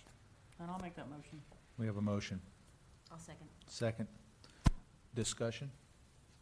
Discussion. All those in favor signify by saying aye. Aye. Opposed, like sign. Motion carries. Thank you. Okay, the next one is 2254G, and this is personal property on the beach. And I have condensed this down to make it somewhat easier to vote on, and that is prohibit unattended equipment on the beach. Is that good? I make motion, yeah. We have a motion on the floor Second. and a second. Discussion? Discussion. All those in favor signify by saying aye. Aye. Opposed, like sign. Motion carries. Okay, this is also under 2254G, and it's placement of equipment in relation to the water's edge. So right now, the code reads on beaches, public beaches, there has to be a 15-foot clear quarter. Does not apply to private beach. The discussion centered around making that universal down the beach. So that 15 feet from the water's edge would apply to both public and private property. Do we have a motion? I make a motion? I'll We have a second. motion and we have a second. Discussion? Discussion. All those in favor signify by saying aye. Aye. Opposed, like sign. Motion carries. Okay. Next item is storage of personal property on the beach. Currently, we have a prohibition that personal property cannot be stored at any public beach access that is owned or maintained or leased by the county. And so this would apply to the other areas of the beach, but personal property, and we'll address the vendor component a little bit later. So the discussion centered around storage at the toe of the dune, only allowed in approved storage boxes. I make a motion? We have a motion on the floor, and we have a second. Discussion? Discussion. All those in favor signify by saying aye. Aye. Opposed, like sign. Motion carries. Okay, just for information for the committee is we already have a provision for what we call a beach item permit, and we actually do issue some storage boxes for private property owners that want to have one. Okay. And so Okay. this may not be a hard thing to get done. Okay. Okay, the next item is 2254P, and it's actually shovels, but it deals with holes. And so this one is prohibit leaving holes on the beach greater than 2 foot squared and 1 foot deep. Pass the motion. Second? We have a motion and we have a second. Discussion? I think this one's gonna be a hard push. It will be. You know, there's Discussion. gonna be, but you know, like I say, I told the last committee, you know, let's don't try to predict what people are gonna do. That's If right. we think it's a valid recommendation, let's make it. Okay. Any other discussion? All those in favor signify by saying aye. Opposed, like sign. Motion carries. Okay, the next item is 2254Q, tents, and the discussion centered around prohibit tents on public property and allow tents on private property by beach item permit. And I phrase it that way because we have a provision for a beach item That permit. makes sense. It's an annual permit. I Do make we- a motion? We have a motion on the floor. I second. We have a second. Discussion? I'd like to discuss this a little bit. Okay. I think if we were to enforce the code as it is, they can only be limited to the upland 1/3 of the beach. If we were enforcing this, I think the tents wouldn't be as big an issue. If we get rid of the tents, we're gonna have 3 times as many umbrellas. Okay. I just, So this year, we instituted the change of right, tent size Right. back to a 10 by 10 from a 6 by 6. right, And we included that 1/3 portion of the beach on public beach. right. And as always, with a first-year code, we spend a lot of time educating the public. Right. It's on our signs. We changed our signs fairly quickly, our kiosk signage. And we actually put some signage on the beach at the 1/3 point. Mhm. However, people liked the signs as souvenirs and/or disliked them and destroyed them. And so we went through about, I don't know, 36 signs in about a month. And at that point, I just quit putting them out there. So I think that if, you know, I've always recommended that we allow a code to go more than 1 year. Yes. Intents has been going back and forth. Right. So,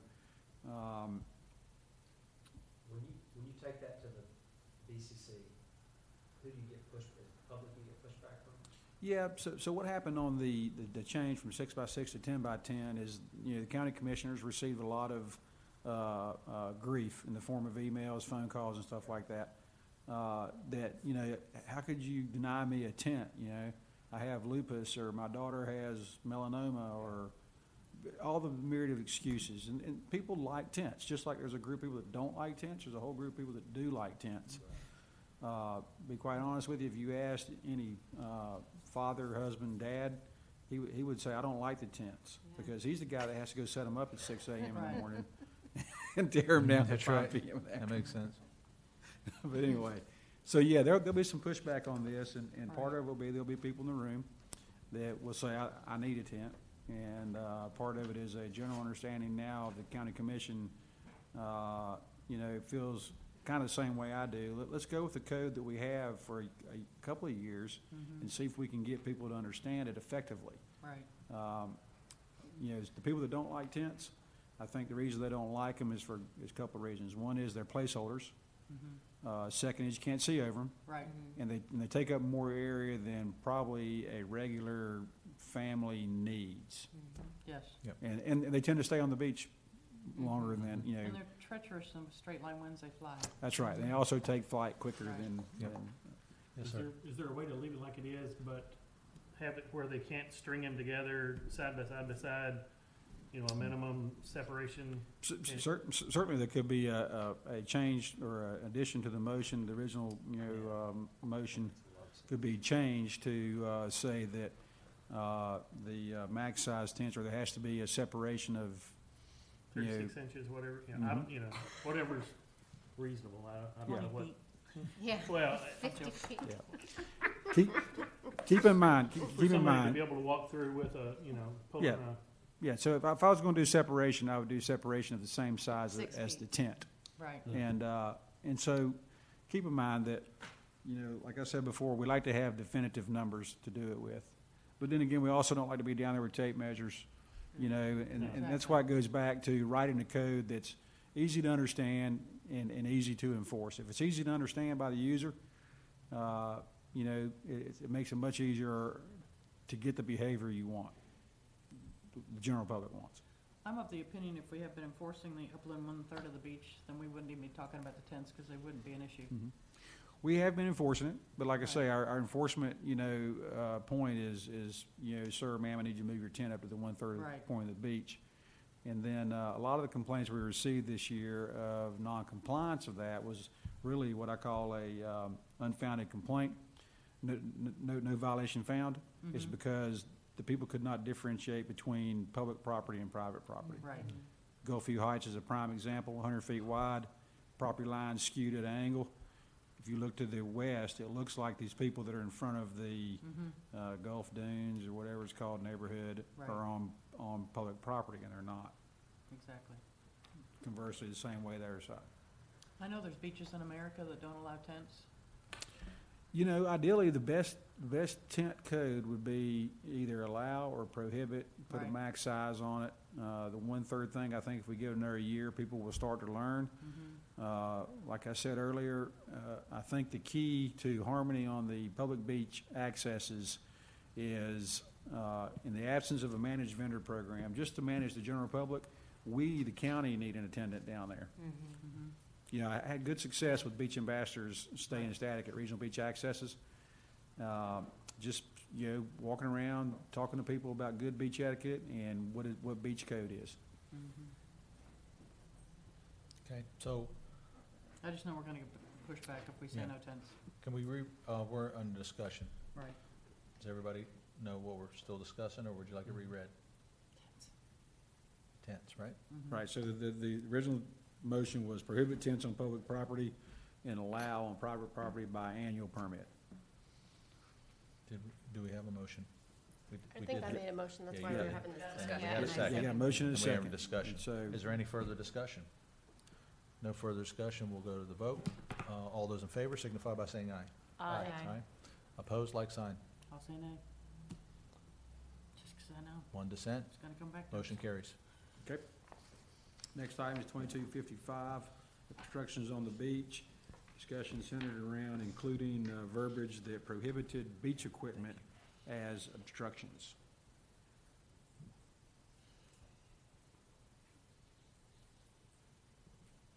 What's the pleasure of the committee?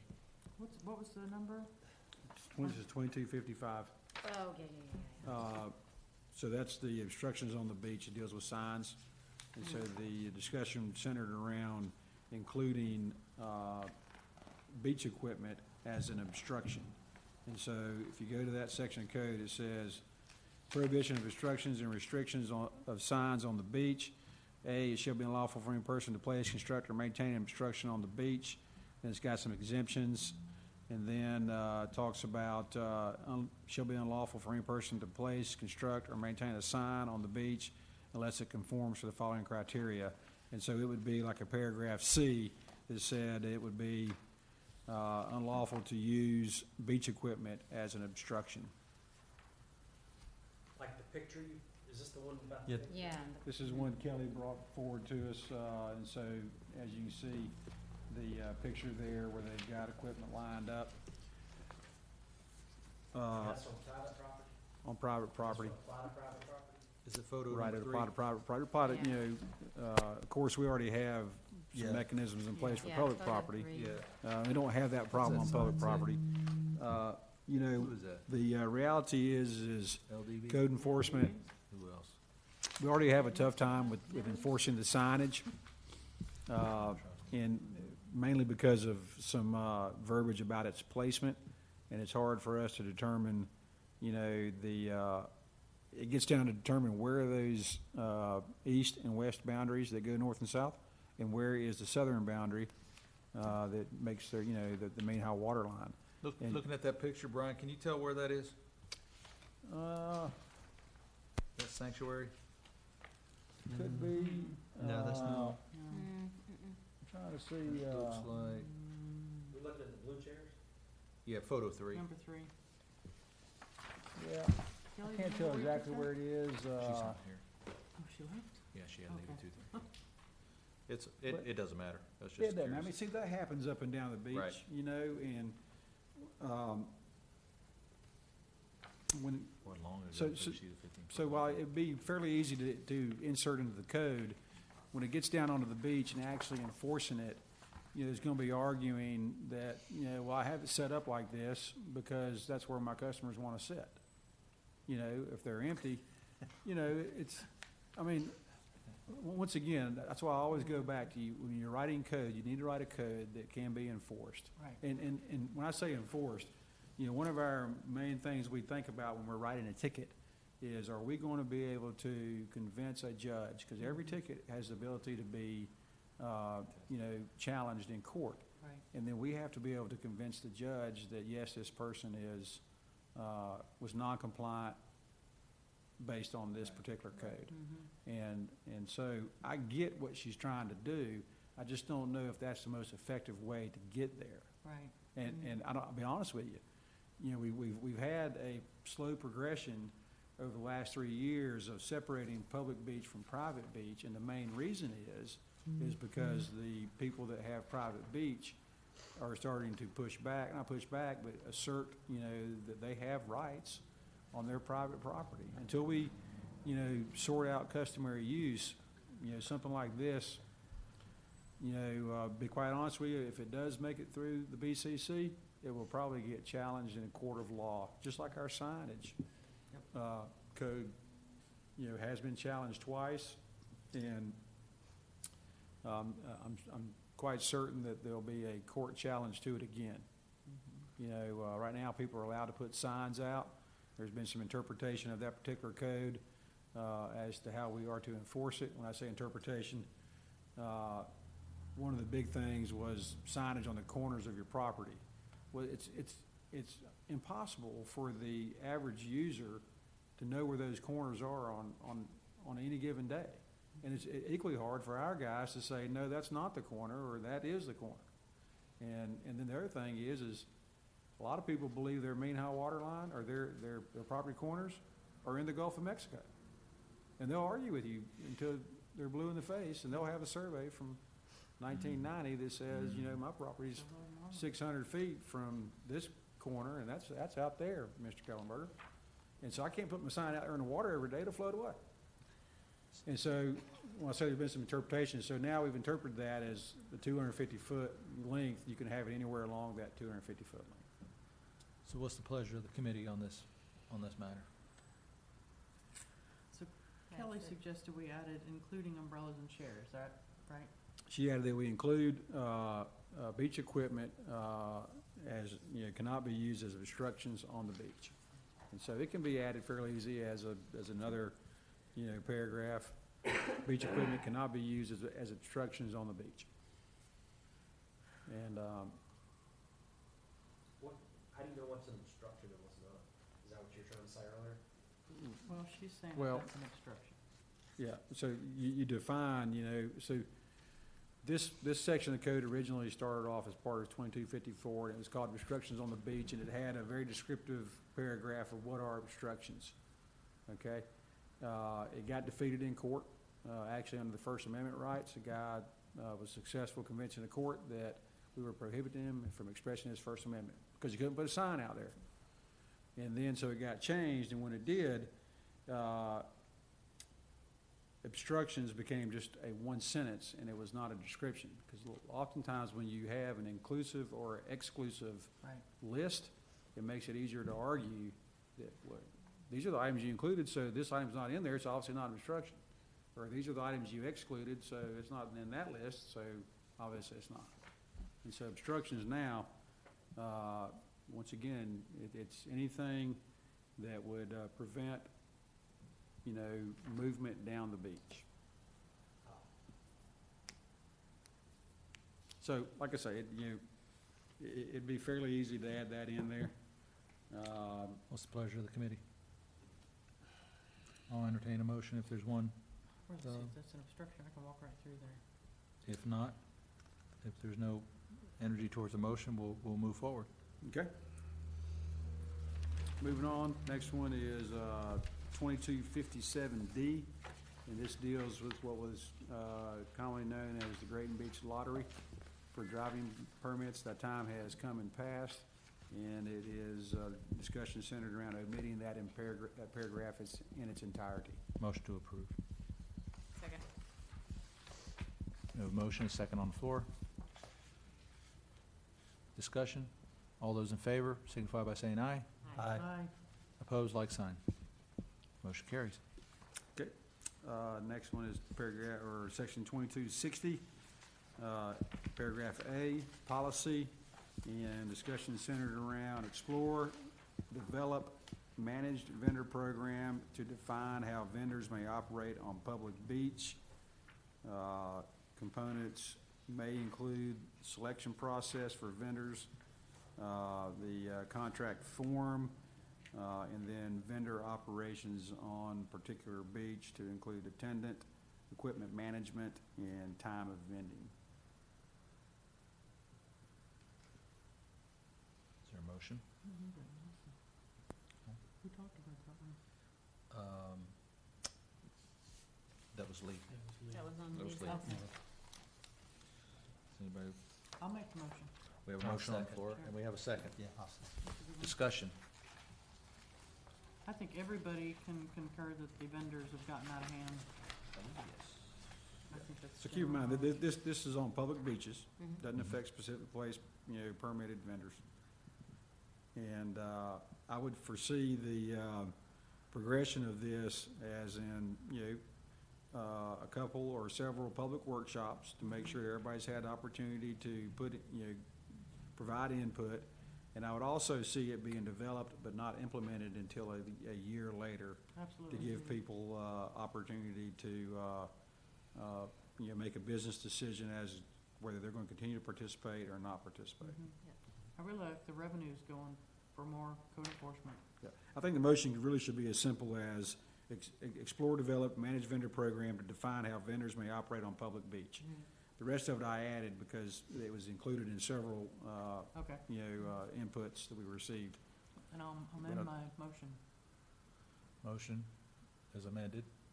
Do we have a second? Yes, we had a second. Second. Patrick, second. Any further discussion? I'd just like to add that, as the vendor up here, that I think there's a true win-win. I know what the fears are of the vendors who've been in business for a long time. I certainly understand the concerns of the public and the locals, and, I think there's a true win-win out there. I know that, speaking for a lot of the vendors, it's a revenue, it's a fear of loss of revenue and livelihood and that kind of thing. And, I think there's a win-win out there. I would just encourage all the decision makers to, be open to something that addresses, one, the tourist interest in having beach chairs set up, and two, the locals and other folks who, the problems they have with vendors and the solutions you guys are talking about now, but that at the same time maintains the revenue for the beach vendors. And I know there's a win-win out there. I just want to encourage everybody to work towards something that meets everybody's needs. Mm-hmm. Okay, good point. Fair enough. I think the challenge is with the public property, we have people coming from Paxton and Defuniak down to the beach, and the public beaches, that's the only place they can go, and they're bringing their own stuff. We need to leave room for everybody in the county to enjoy our beaches. Mm-hmm. All good points. Very, very good point. Any other discussion? Call the question. All those in favor signify by saying aye. Opposed, like sign. That motion carries. Okay, next one is paragraph D6, and involves storage of vendor equipment. So the first part of it is only to allow storage at the toe of the dune in boxes. So currently, specific place permitted vendors are allowed to have boxes. They're not required to have boxes, but they're allowed to have boxes. And then on public property, delivery vendors are allowed to store their product at the toe of the dune, provided it is to be rented the next day. Most of the delivery vendors have a weekly contract or an annual contract, and therefore meet that requirement of rented the next day. So the motion or the discussion was storage only allowed in boxes at the toe of the dune. Entertain a motion. So move. Have a motion? Is there a second? We have a second. Discussion? Discussion? Okay, all those in favor signify by saying aye. Aye. Opposed, like sign? Motion carries. Okay, the next one is, also deals with storage boxes, and it is with the spacing of the boxes. Currently, the code reads the boxes have to be located 10 feet apart or 10 feet of space in between them, and this would increase that frequency to 20 feet. I so move. I There's second. a motion and a second. Discussion? Discussion. All those in favor signify by saying aye. Aye. Opposed, like sign. Motion carries. And that is the last one we have. Awesome, Brian. Thank you for putting that together. Well, I appreciate y'all's attention Yeah, to, thank you for- thank making you it for happen in everyone's an input. efficient way. And I encourage everybody to come to the public workshops we have coming up on the 20th and the 25th, if you can make it. If not, they'll be available on video during the meeting, and then a couple of days after the meeting, they're available. TDC meeting, that's first Tuesday in October, whatever that date is. And then the Hold on. BCC meeting right now, I think it's October 2nd. Second, yeah. And then the BCC meeting, which is the second Tuesday, so that'll be the 9th. And so that's the schedule right now. There may be a change to the second meeting, BCC meeting of the month, and that would be the fourth Tuesday. But currently, we're on schedule for that. Okay. And of course, if you have any ideas in between, you feel free to email me. And like I say, we still have 2 public inputs. Okay. Workshops for inputs. And we are collecting affidavits still, right? Yep. Okay. Okay, well, I appreciate everybody's input and energy on chapter 22, the beach activities ordinance. Is there anything else under new business that needs to be covered? If not, we'll go to old business. Is there any old business? If not, we'll move on to project update, and that is Brian, beach Yep. operations. Okay, yep, so we have 3 regional beach accesses under design and permit. Dune Allen one, we expect to let the contract for construction in about 4 to 6 weeks. So we're advertising for the bid. There'll be a 3-week bid period after that advertisement period. And then it takes about 10 days to get the contract signed and back out to people. So you'll see some activity on that piece of property pretty quick. The Miramar Beach, Regional Beach Access in Miramar Beach, we had the conceptual design approved, and we're moving forward in design development. Late September, we have a land use change with the variance board. And then we also have a variance for the front setback. As you recall, that property there is very narrow. The existing house that we purchased is within that setback, so we're asking for a variance, and we feel comfortable that there will be no issue with it. 30% design development plans will probably go before the Board of County Commissioners for approval in early November, maybe the second meeting in November. And then to get from 30% to 90%, take about 3 to 4 months. We hope to get construction started somewhere on this project next year, May, June, and it'll probably take 6 months to build it. So it won't be open for the summer, but it'll be open shortly thereafter. Seagrove Beach, Regional Beach Access, that's property adjacent to the Legacy condominiums across from Cafe 30A. We received the conceptual design approval and are now moving forward with design development. That project does have some wetland mitigation issues to take care of. Fortunately, we're within the wetland mitigation bank area, so it will make it easier than normal, but it's not an easy process. I expect design development permitting to take about a year, and then we'll start construction on it. The regional and neighborhood beach accesses, the existing ones, we have, under the last 2 years, had them under design and permitting. We received most of those. We've had them designed. We received most of the permits, and we're now bidding those out. We have about 8 of them that are bidding out in the next couple of weeks, and we asked the BCC to allow us flexibility on how we bid those out, so we can bid them out individually or we can bid them in lots, and we are putting them together so that it doesn't affect any one community adversely. And so we have budget monies from 2016, 2017 that is carried over. So we feel comfortable that we have enough money within the current coffers to get those done. Excellent. And it's gonna take a couple of years, because we don't like to do those during, you know, anywhere from really March through October. So you'll see these things coming under construction. We'll notify the public and put up signs and all that ahead of time. And in about 2 years, we'll all have brand-new boardwalks at our regional and neighborhood beach accesses. Some of them actually include some stormwater components as well. The multi-use path, we've completed the section 283 to 83. We are working on a easement with the state park system for this missing section from 283 to the west side of Western Lake. We got approval from the BCC at our past meeting to offer some improvements as a exchange for an easement. So this easement is right on the boundary line with the right-of-way in the park, going from 283 just past the arm of Western Lake there. And it's for grading and drainage, and the path will straddle the property line. The improvements are paving an apron into the parking area where they relocated their trailhead, building a small restroom facility that is a 2 fixture unit, so it'd be 2 unisex bathrooms and a small covered area for people to get out of the weather. Brian, what's the timeline on the relocation of that path? The state park system still has a few approval levels. They have the ARC, which is their acquisition and renovations, I believe so, yes. or restoration council. Restoration. And then the board of trustees for the internal trust fund or something, we'll call it that. So we actually already have the environmental permits for that project.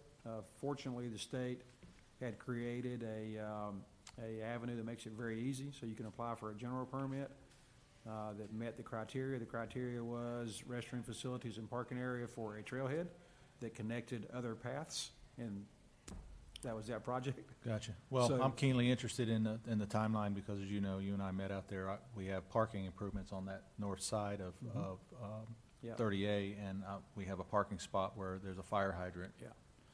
I can't speak for the in for the location park. of the parking Yeah. spot. Can't speak for the park. I'll go ahead and tell you, there was some opposition to it, and those people have Right. the ear of, you know, higher-ups in the state park Right. system. I hope that it will sail through, because the park actually supports it, Right. the local people and the bureau for this district. It's in their land management plan, and so, you know, I'll be honest with you, the path and everything's been designed, the environmental permits for the path are in place, and so once we get the approval from the state park system, the final approval, Okay. you know, I'm thinking probably done before the start of next summer. Okay. Okay. Moving on with multi-use paths, the next section will be a project we do in conjunction with Public Works Department, and that'll be from 395 headed east. And the first section will be from 395 to Campbell Street. And so they're doing a stormwater project to help manage stormwater from the road. And at the same time, they will be redoing the path, because some of the stormwater components will be underneath our path. There's also a effort to do what's called a streetscape. And so there'll be sidewalks on the opposing side of the road of the multi-use path. There'll be better separation from the multi-use path and the edge of the road, new stormwater improvements, some, reclamation of our right-of-way. There's a lot of encroachment in that area. And then the next section will be from Campbell Street to the new Regional Beach Access in Seagrove. And then the third segment will be from there to Eastern Lake. Timeline, that is actually kind of extended out. First part, possibly late 2019, early 2020. Second part, 2021, 2022. And then third part on out. There's a few wooden bridges in that area on the multi-use path, actually headed east from there. So the one at Eastern Lake and at Deer Lake, we are bidding those out. We'll be replacing those wooden spans. So we have wooden approaches to the Eastern Lake Bridge. But both those will get replaced. And when we rebuild those, we'll do into our 10-foot wide thing. And when the path gets rebuilt to 10 foot, it'll match up. And then at Eastern Lake, we're replacing that wooden span with a metal span to match the rest of our metal spans. Excellent. And it'll be complete metal from path to path. There won't be any wooden approaches to it. Sweet. Procurement for that takes a while, so that bridge will probably be in place by early summer. The Eastern Lake one we'll do this winter. And of course, we'll not take anything down until we get ready to rebuild. As a multi-use path, the Regional Beach Accesses, we have under design and permit a new fishing pier at Cessna Park at Hogtown Bayou to replace the old one that's there. And we also have the seawall canoe kayak launch at the Kellogg Park Thank you. under design and permit. We expect to have those permits fairly soon, and we'll build those as soon as we get them. I think that's about it on capital improvements. Is that it, Brian? Yes, sir. Okay. Just one comment I wanted to mention on your last page on your updates regarding the flagpoles. You're working some solutions to continue pole maintenance, of course, and we appreciate that. Yep. Possible relocation of some poles to public accesses.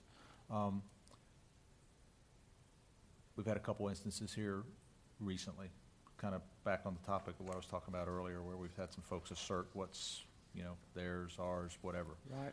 I would just ask you, on behalf of the fire district, please include us in that discussion or evaluation of where you think we may want to move poles, because Okay. we have extreme interest in making sure, from being a United States Life Saving Association accredited agency to just a matter of public safety about Right. view when people are on the beach. We've had instances like in Miramar Beach where we relocated a pole because, quite honestly, when we did go out there, when you put yourself in a position of sitting on the beach or standing, you couldn't see the flag. Right. And we really want that opportunity for people to be able to, whether they pay attention to them or not, we work hard to get them to pay attention, but they should be able to see them.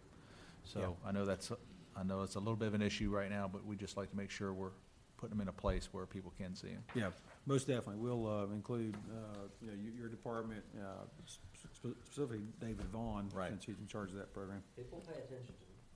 Oh, yeah, they do. Because when they're not, the flags are tattered or whatever, we get calls, or they Yeah. know. They know where the flags are. So we appreciate that. Thanks, Okay. Brian. Anything else under new business? Do we have any comments from the council? Yes, ma'am. Go ahead. I'd like to recommend that the TDC pay for the printing of the Coastal Dune Lake Rack Card because the CBA no longer has grant money to do the printing for the visitor center. They have a beautiful rack card that they were printing for the visitor center, but the CBA has no more money to do that. So you would like for them to print the rack card? Yes. Okay. The quote that they have is $267 for the printing. It's not. How much? $267. 267? That's it. Okay. I'm easy. I think I'll take that internally to Jay Okay. Tusa. That'll be okay with you? Okay, please Yeah. do. And the other thing, I've been doing a lot of research going back 128 years and plats of the neighborhoods around the coastal dune lakes. And I have found lots of parks that we don't know that we have and lots of accesses that we didn't know that we had, and I'd be happy to share these with you. If you can help me open these accesses back up for the people to get to the lakes, because they can't go on the beach, I think we need to I think that's a great idea. Me too. Yeah. I've been working on this for 6 months. Awesome. Yes. Awesome. There's a bunch of them. It's amazing. Thank you, Mary Lou. Did you have anything else? That's it. Any other comments from the council? Well, I thank you for allowing me to chair the meeting in Lee's stead, and with that, we'll adjourn. We're so happy you're here. Appreciate y'all's time today. Thanks for showing up.